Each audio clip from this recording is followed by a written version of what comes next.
Welcome everybody to Dead Eyes and Dead Guys on the PlayStation 5. We've got a mod spotlight today for Ark Survival Ascended. We're going to be taking a look at the Sunken World Editions. It is a cross-platform mod. It will work on any platform you've got. It's constantly updated. The developers are on point. They've got a great Discord. They'll answer any of your questions.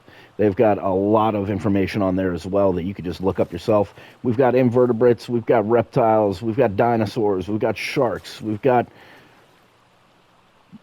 mammals. Mammals? I think it's a mammal. Looks like a mammal. It's a seal slash whale slash dog. We even got the happiest guy on the island right there behind us. So strap on in. I'm Deadeye9. I'll be your guide today. We're going to be taking a look at these creatures. We're going to be taking a look at fish. We're going to be taking a look at resources. We're going to be taking a look at equipment. We've got it all. So get ready, because here we go. All right, now the Sunken World Editions mod has far too much to cover in one episode. So in the first installment, we're going to be checking out the Anomalocaris right here, the Hanotis, a big turtle, the Ambulocetus, our only mammal on the list, and the Sphyrna, bioluminescent hammerhead shark. Hope you guys are ready, because here we go. Okay, and here we have the Anomalocaris dossier. Species, Anomalocaris cruento. Time period, Cambrian. Diet, sanguinivore. Temperament, aggressive.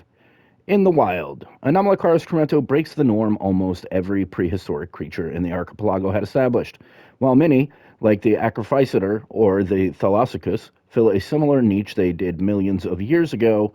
Anomalocaris has evolved into a marine parasitic organism that's roughly the size of a human arm.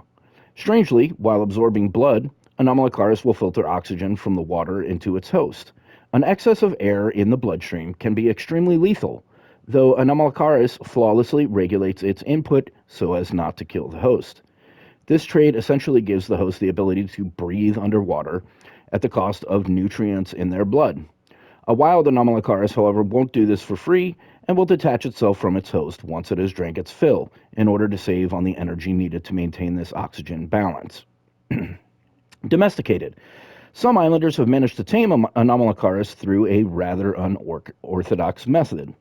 Anomalocaris is too well armored to be shot with tranquilizing projectiles, so survivors weaken it to where it must latch onto them to survive.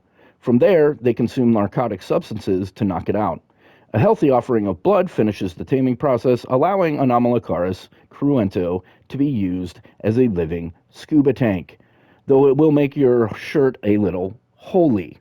Now, what this means is that the intended taming method is not currently in the game, but it is currently just a knockout tame. It's a quick and easy knockout, and additionally, the little section there about making your shirt holy, that has actually been removed as far as I know, but were it still in there, I would just recommend not wearing a chest piece when you put an Anomalocaris on.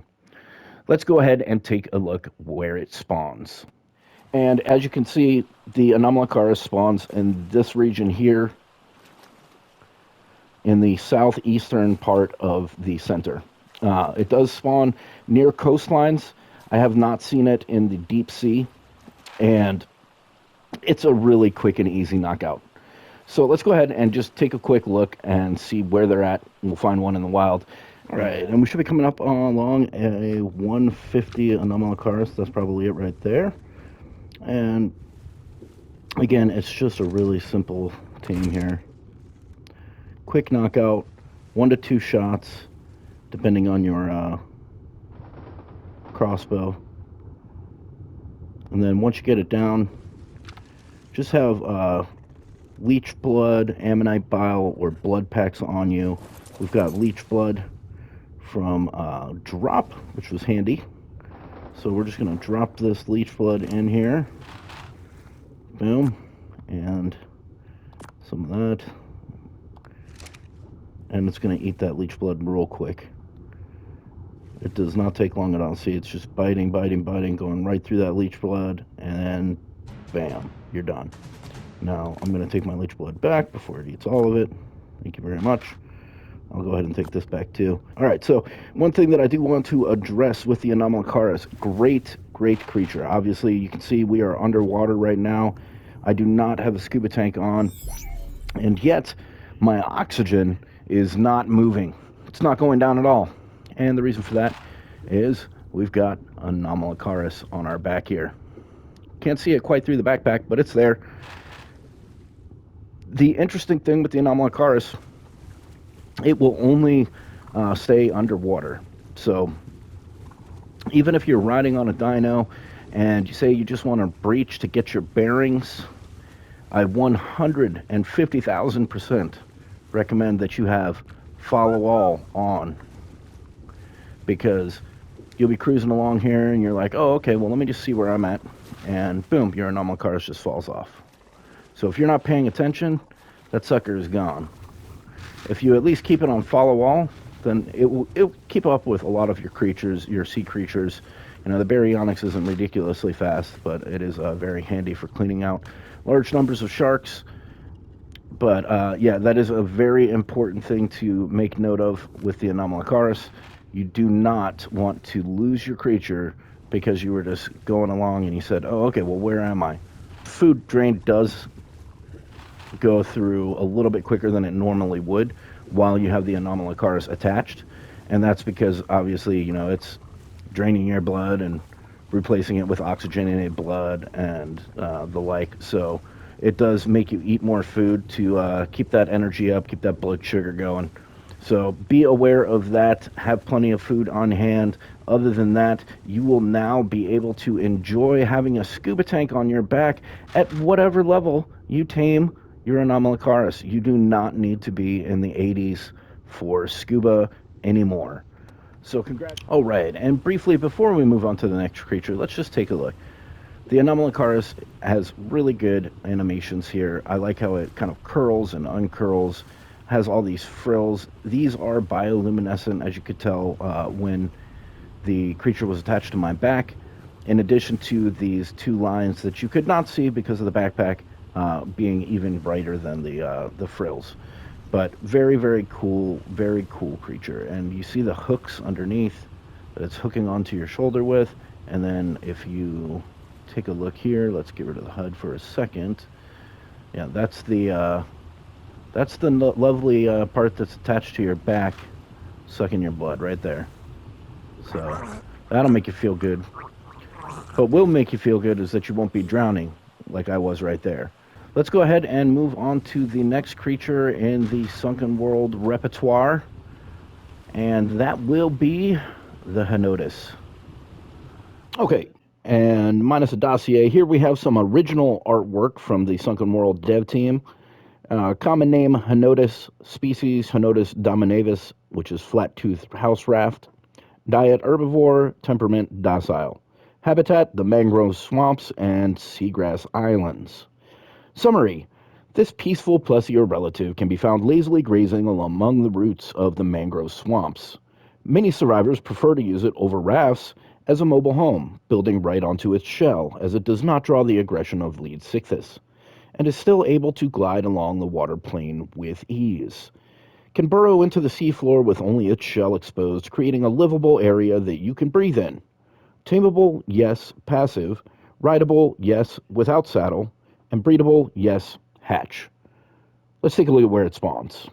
And the areas that you see here on the map, all along the east side of this coast, they do spawn here.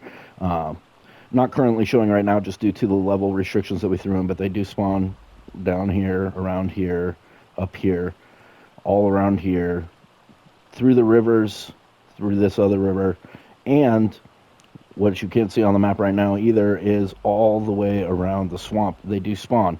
Now, I'm going to recommend that you do a couple of things with the Henotis.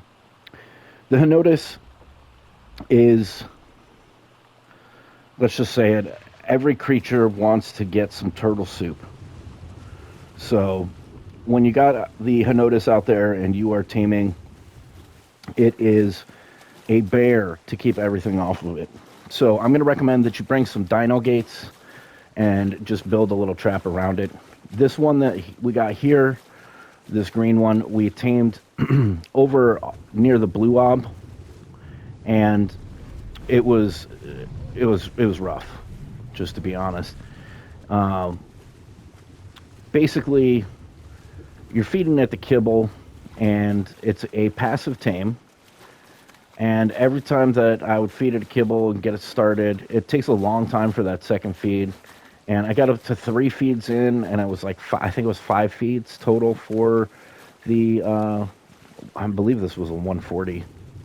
Let's look. Yeah, the 140. And actually, I'm going to have to go and get some kibble. I just realized I don't have any of that stuff on me right now. It's all over there on the Pyromane. But anyway, every time that I would get it to a good, ready to tame spot, it ended up getting hit by something. And this was with me protecting it. You know, it would go straight towards the sharks, and I'd be shooting the sharks, and the sharks just completely ignore me while they head towards the Hanotas. And one hit doesn't ruin your taming effectiveness, it ruins your taming percentage. It takes it all the way down to 0, and you got to start all over again. So we still ended up with great taming effectiveness on this guy, but it took quite some time to get it tamed. What I ended up doing with this one was hitting it with the diving knife, which was, you know, not going to do a whole lot of damage, to get it to aggro to me, and then would hit it with the diving knife again and again until I could actually drag it up onto an island, and I threw some dino gates around it, and that made life so much easier, and didn't ever have to reset the tame after that. So I highly recommend bringing the dino gates, and we're going to go ahead and take this guy all the way over to go pick up a mate for it. There we go. Are you the guy? You are. And we're currently on a female. We got a 150 male right here. Let's go ahead and see if we can get it to follow us. Right over here. This looks like a great spot.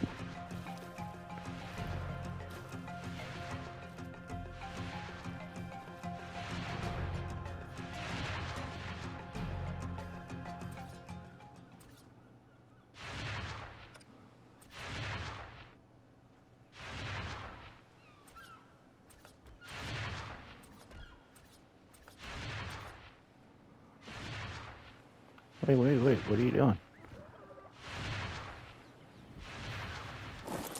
All right.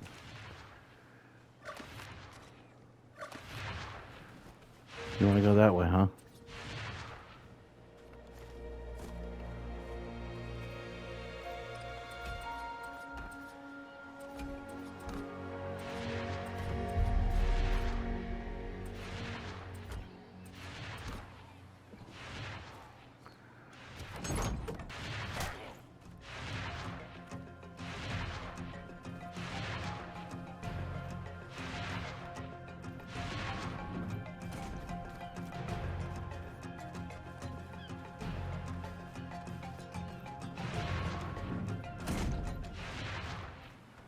Alright, there we go. Now it's in. Alright, so once you got it in, this is perfect. Gives me a way in. Once it's calm and everything, we're all good. Poor little female over there has been beat up and traumatized. But then you just grab some kibble. I think it was the regular, but I brought simple too. Okay, yeah, it is regular. Yeah, so this one's going to take 4 feeds. Whoop. Close that. There we go. And then you just rinse and repeat until you're done. This is quite a long tame. It does not get hungry quickly, so bear that in mind. But it is worth it in the end, and we'll go over all of its features in just a moment. All right, and he's been beating me up and knocking me around, but there it is. 150 Hanotus turtle. Let's go ahead and pick up all of this, and then we'll take a look at what this guy can do. This is one of the cool features about him. As the sort of dossier said, the Hanotus is a substitute raft for a lot of survivors in the archipelago. So here we go. We are going to take it right about there. Right there. Boom. And we can snap on either side. And unfortunately, you can only go the 2 deep, but I was hoping that if I adjusted my placement slightly, we might be able to get another row in here. So I did make a lot more foundations than we need. As you can see, when you snap the foundations to the back of the turtle, they actually end up looking more like ceilings than foundations. I did also get some ceilings crafted up, so you can see we can actually go, beyond. Boom, boom, boom. So you can go out. You can go up, back. So you can go 2 on each side of your creature. You still have room to get on here. It's nice and fast. Can you see it? It's moving super fast. On the land, it is slow, slow, slow. But once we get into the water, the Henotis really shines. So there we go. Very, very quick. Turns very, very quickly. Very responsive. The up and down is also quite fast, so you can surface and go to the depths fairly fast here. And one of the coolest features, so we're at an oil node here. Let's just pop it down right here. Boom. All right, so you're early game and you want to get some oil. You just take your turtle down to the bottom of the ocean and boom, I've got oxygen. As long as I'm close enough to the turtle, I've got oxygen. I can go and I can harvest my oil up. Boom. Then you can take it over to the next node.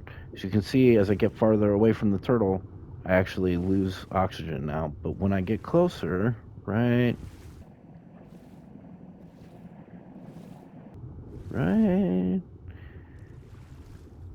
should be any second now. It's not like right on top of it.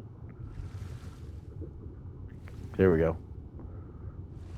Apparently it is pretty close to right on top of it. But you can also go above it, all around here. You still got your oxygen going from the turtle. So you can just pop yourself down, get yourself some oil. You can even run over. It's okay that I'm losing oxygen because I've got my oxygen resupply right over there. So run over, grab yourself some oil. Boom. I still have plenty of air. Now I'm going to go and resupply. Boom. I'm all set. Now, I will recommend, if you are doing something like this, get your air full before you get back on your turtle and then dig it out of the ground. You dig into the ground and dig out of the ground with your secondary attack button. And then the primary attack is just a bite attack. Surprised that we haven't gotten hit by Tendons of Factinus already. There's one right there. We're not going to go after that. There we go. I've got to lead Sickthis. Seems fitting that the raft creature should hit the lead Sickthis, right? So let's take a look. Oh yeah, that's doing lots of damage there. I'm thinking that our raft that we built actually is covering his poor little head. All right, let's fix that real quick. Get the ceilings off the front.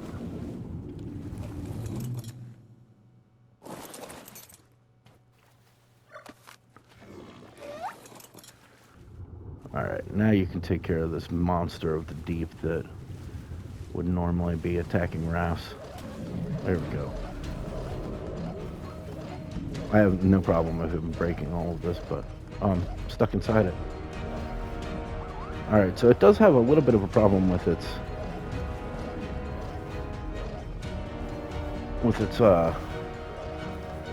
hitbox, not its attack area, but its hitbox, because I keep getting stuck inside things. Let me see if we can get this off of us here.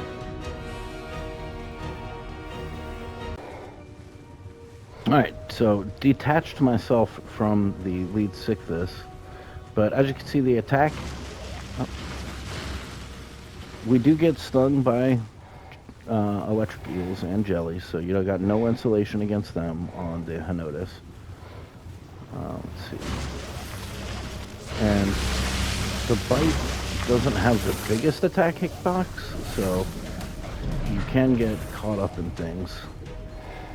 Here, let's zoom on out of here so we don't lose the Henotis right away, because it's about to die. But the attack is fairly quick and does a decent 109 damage. It's no fighter, but it's not a slouch either. The only issue is, you know, its hitbox for its attacks is definitely a little smaller than you would hope for, and also its hitbox for movement and for it getting hit is quite large. So do be aware of that, but you can end up getting stuck in things like we did. But all in all, you know, it's not made for fighting, really. It's made for being a raft. And it does a good job at that. It's got quick movement speed. Whoop, just stay still, buddy. I'm pulling all of this off of you. It's got good movement speed, and it's got really cool abilities. And then I wanted to take a look at the creature models, so if we can just get this last foundation off of you. There we go. Got a pretty good texture on the shell, as well as good texture underneath. You can see it smooths out, just like on the turtle. I really like its head. It honestly looks kind of like a dragon sort of creature with the horns and everything, but it's got that nice smile and the kind of derpy mouth opening and everything. I like that a lot. The creature looks really, really cool. It, along with the majority of the Sunken World creatures, does have bioluminescence at night, so it does have that going for it as well. All in all, very cool creature. I like the animations when it's slowly, slothfully moving across the ground, and then it does get its back legs involved a little more once you get into the water. You will see that the back legs do get involved in the swimming, whereas on land they're just kind of dragged along. So that's the Henotis. Again, it spawns all throughout the rivers and along the coasts, right next to the deep ocean. So if you do choose to tame it along the coasts, just be aware that you might want to drag it inland. Again, probably did not need the trap during a river tame, but with the heck that I went through the first time around over here, you know, better safe than sorry. And if you wanted to do a similar trap, 5 or 6 dino gates are going to be just fine and will block it off from getting out. So that's the Henotis. And just to remind you, if you didn't notice, when we were testing out the bite and everything with the Henotis, you could easily tell that without a saddle, they are a little squishy. And next up, we will take a look at our seal, whale, dog, awesome Ambulocetus. And here we have the Ambulocetus dossier. Species Ambulocetus velox. Time period, early Eocene. Diet, carnivorous. Temperament, neutral. In the wild, it was certainly a shock to see what I thought was a small Basilosaurus resting on the surface of the water decide to take a walk on the shore. However, this was no Basilosaurus, but an Ambulocetus. At first glance, one might mistake this creature for a long-legged seal, but in actuality, it's one of the ancestors of modern whales. This unique cetacean seems to have taken to a much more open ocean environment than those previously found on the fossil record, sporting a larger size, a thick layer of blubber, nostrils further up the snout, a tail fluke, and teeth more similar to modern dolphins. These attributes allow it to lead a highly migratory lifestyle, being well insulated from environmental conditions and highly mobile underwater. One can commonly find them moving between their home in the ice caps to warmer coastal feeding grounds. Domesticated. Unsurprisingly, a creature that can give you an advantage in both land and sea is highly popular. Its thick blubber aids in protecting its rider from the elements, and with sharp teeth, it can hold its own against most surface adversaries. In addition, Ambulocetus has a mastery of its own metabolism and can kick things into overdrive to gain a speed advantage over pesky prey items or running away from a threat that's a bit too out of its depth. A creature one would be foolish to do without. It is tameable by knockout, rideable, yes, with a saddle, and breedable with gestation. Let's take a look at where it spawns. And if we take a look at the map here, you can see the Ambulocetus on the center spawns over near Green Obelisk, actually on the little ice cap by the penguins. And that's where we're going to be heading. That's where we got this guy, and now we've got to go find him a mate. So, really quick, in the ocean, this guy is very, very fast. As you can see, we are cruising right along, and then we can hit R3, or the tertiary attack button, and we kick it into overdrive, and bam. And we'll show off the animation for that. It's a great animation once we get the new Ambulocetus. We're going to go ahead and take this guy over and get him a mate again. All right. Bit of a harrowing go through the swamp. I ended up pulling out a flyer and doing it that way. But all right, first things first, let's go ahead and take care of the Yudi and Carno.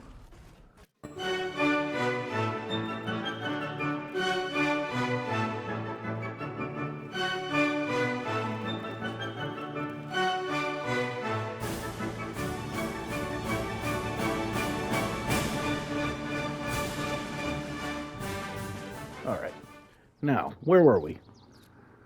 The female Ambulocetus should be right here, and that is definitely something you want to do, is clear out all of the lovely baddies before you go trying to tame your Ambulocetus. That's the one we want.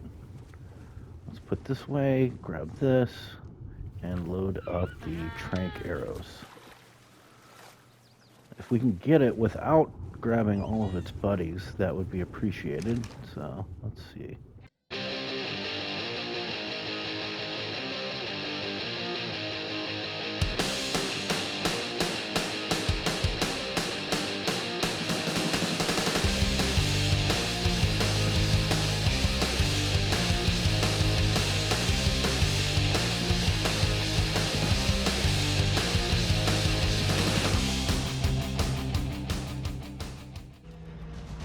And boom.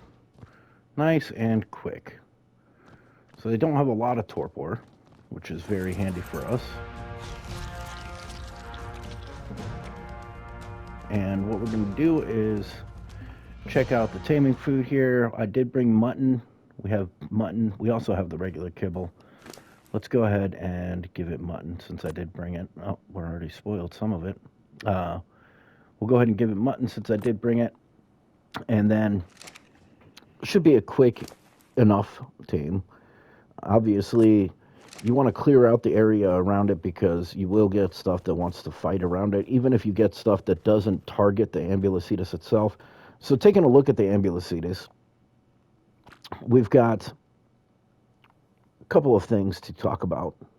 So on land, not the fastest, but it gets the job done. It's still mobile on the land. It's just not super fast. The walk has a nice tail dropping sway to it. I like definitely the little bit of sway back and forth and the lots of pop up and down with the tail. It's a good animation. Looks very much like a cross between a seal and a whale and a dog. If we can see the teeth in there, it's definitely got a wide array of teeth. The skin texture was very, very nice. It got slimmed down just a little bit in the most recent couple of updates, so you'll notice the saddle doesn't quite fit. The saddle is due to get a TLC soon, so expect that coming. And I just really like these guys. I think it's kind of like, to me, it's like a cross between a Lystro, which I'll show you why, a Dolphin, which we saw, the speed, and a Moschops, just from like the cute dog factor. I always feel like Moschops is kind of the dog of ARC, and Ambulocetus certainly has its own place as kind of a canine friend. Now, the good thing about the Ambulocetus is it does have a lot of abilities here. The first thing I wanted to show off, if you can't see it, let's do this over here. When you hit that R3 and you go into the metabolism mode and come out of the metabolism mode, he shakes like a dog. It's super cute. Love it. Then you've got L2, or the secondary attack, and that is an XP boost, which you can't see in orbit mode.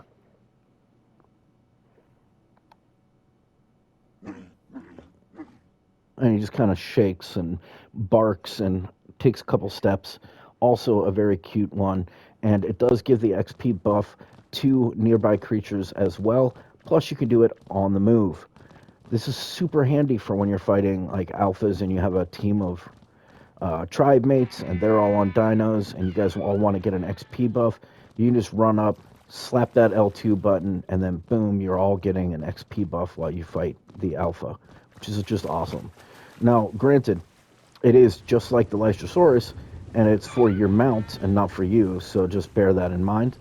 But nothing wrong with that, right? So then in your metabolism mode, you are going to go through your food a little bit faster, but you do also move quite a bit faster. So it's a easy trade-off.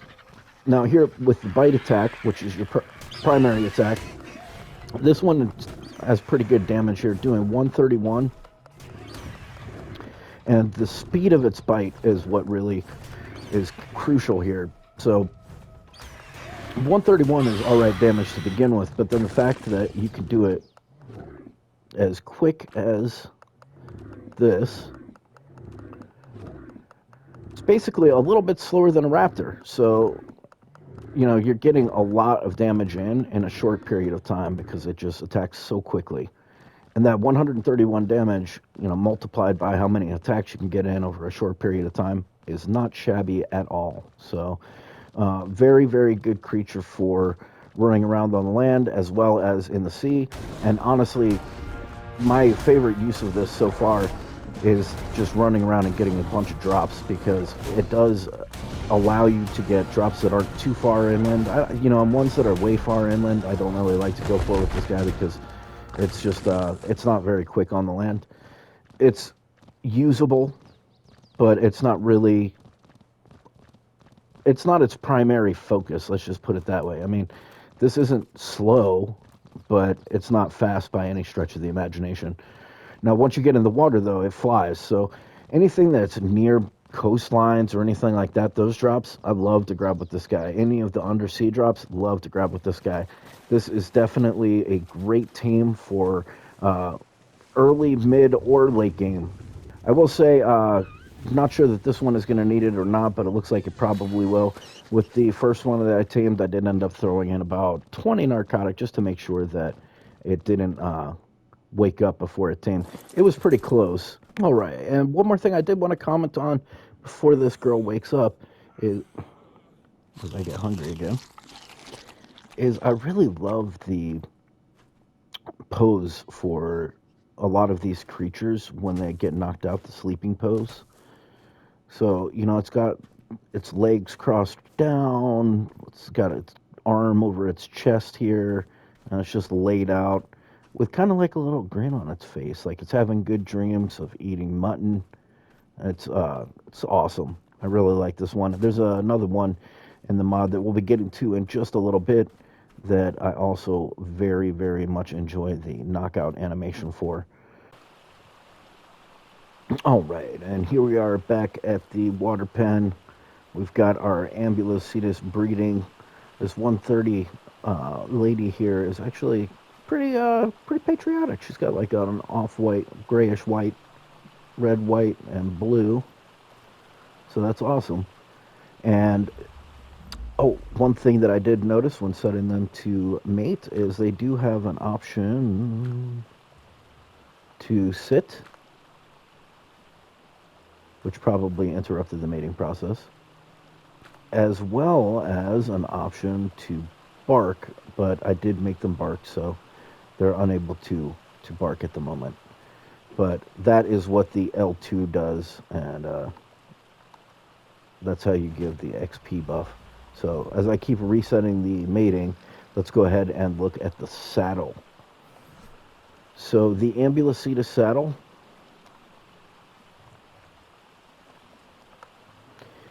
is at level 23, and you craft it right in your inventory with 25 ingot, 160 fiber, and 240 hide. So it is a good bit of hide for early game, but again, level 23, very early, and having a creature this good that early on, man, if you couple this with the Anomalocaris, you have got your deep sea stuff under wraps right away, early on.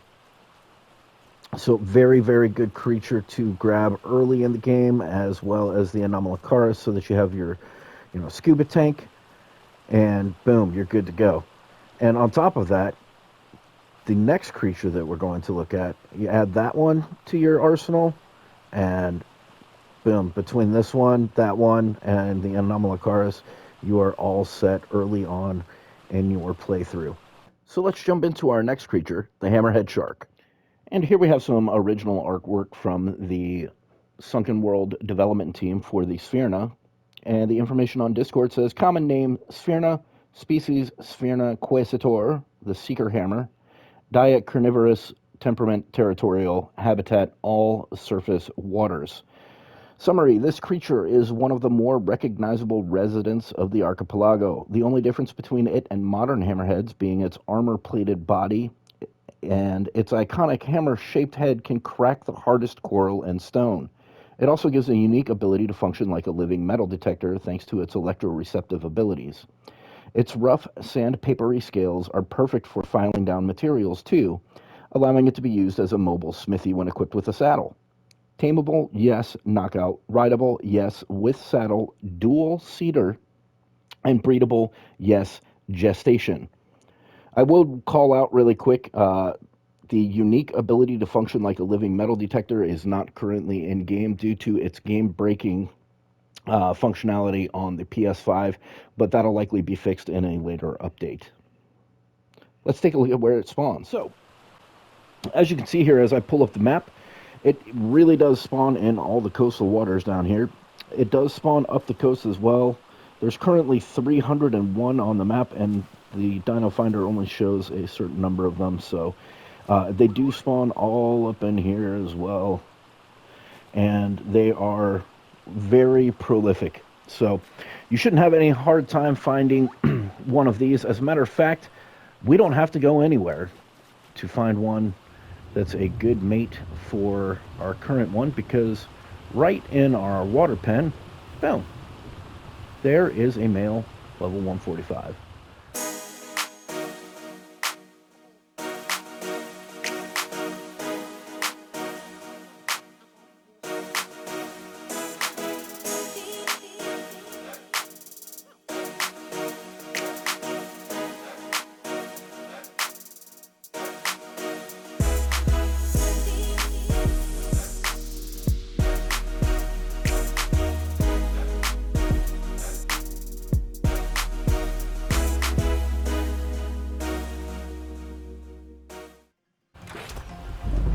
Boom.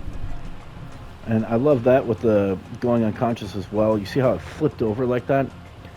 Gone are the days with the Megalodon knockouts where you're shooting it, and then all of a sudden it just stops, and you're not really sure whether it actually stopped or whether it's floating towards you still or whatever. There's no change really in it. Now we've got this hammerhead shark, and it is very, very clear when it gets knocked out. Let's take a look at what it takes to tame. So it takes regular kibble, raw prime fish, raw mutton again. We're going to go ahead and use the regular kibble since we have it on us. And let's see, do we have any more mutton? Yeah, actually we do have mutton too.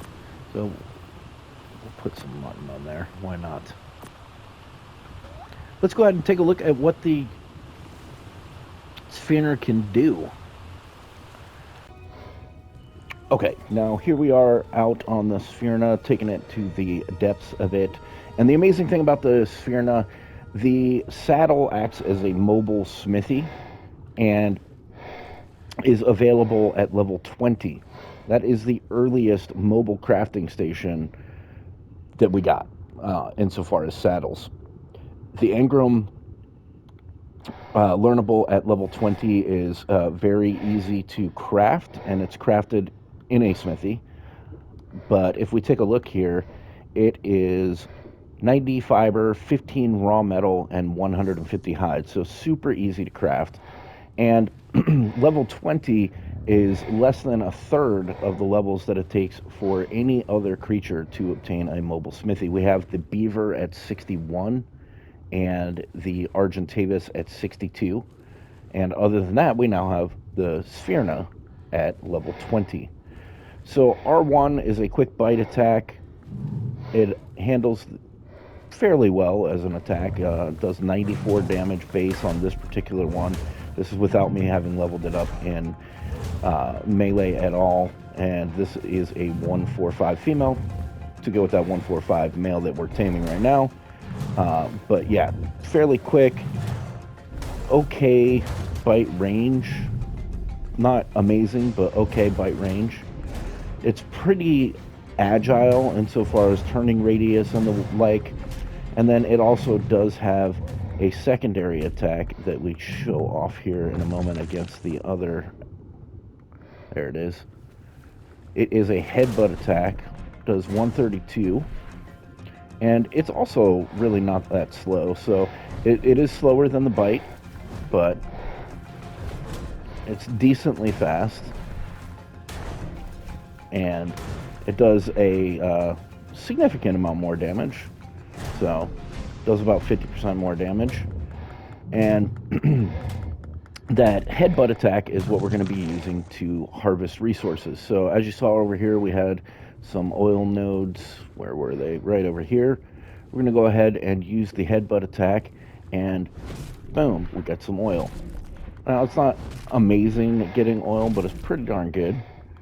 50 from that node. Come on, get around there. There you go. And then over here we get 30 from that node. And let's take a look and see if we can get two nodes at once here.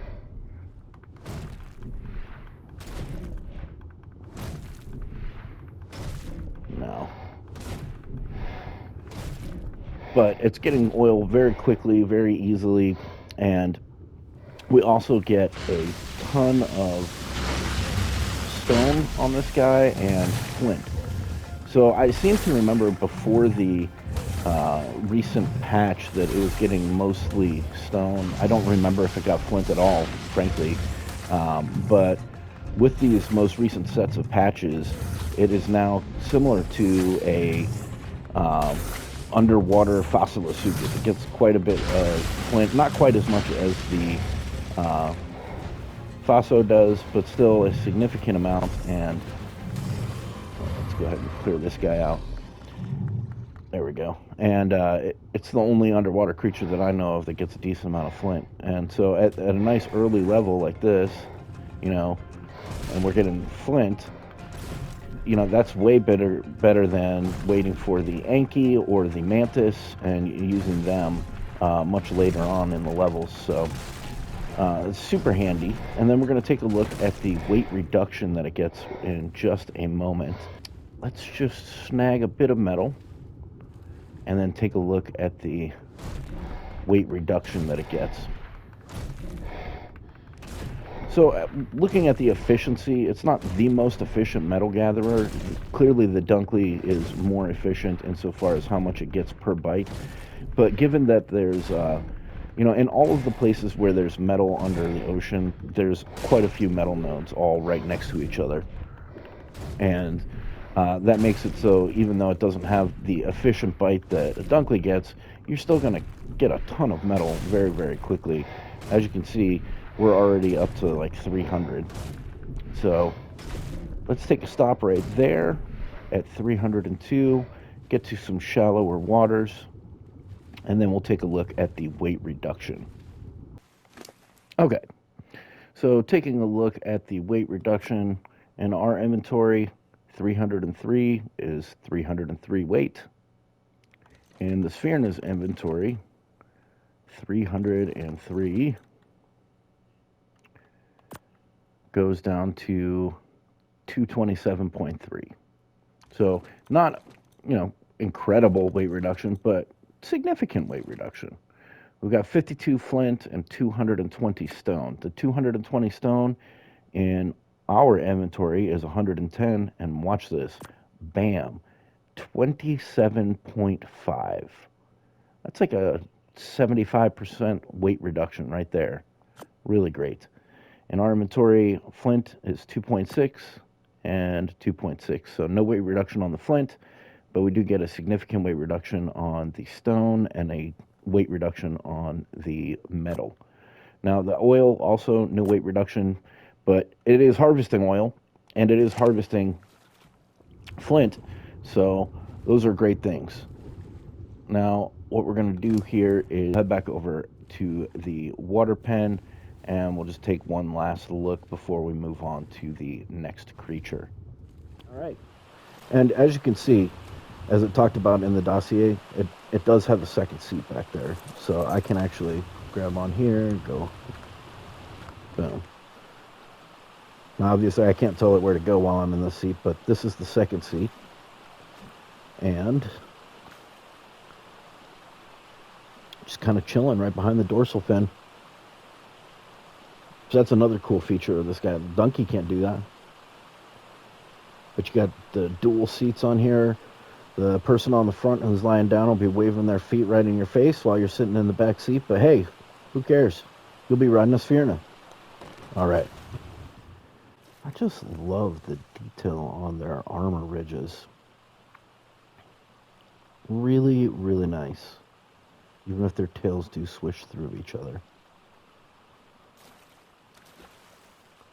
The saddle is really cool too. I definitely like the saddle. I like everything about these guys. This is... All right, and that's going to do it for today's video. We got to see a living scuba tank, a living raft that creates a breathable underwater space. We got the center's best loot gatherer in a drop hunting Ambulocetus, and we got a stone gathering, flint gathering, metal gathering, hammerhead shark with bioluminescence. I hope you guys enjoyed the video. I enjoyed making it. If you liked the video, go ahead and click the like button. If you really enjoyed yourself, share it with a friend. If you want to see more content like this, go ahead and hit the subscribe button.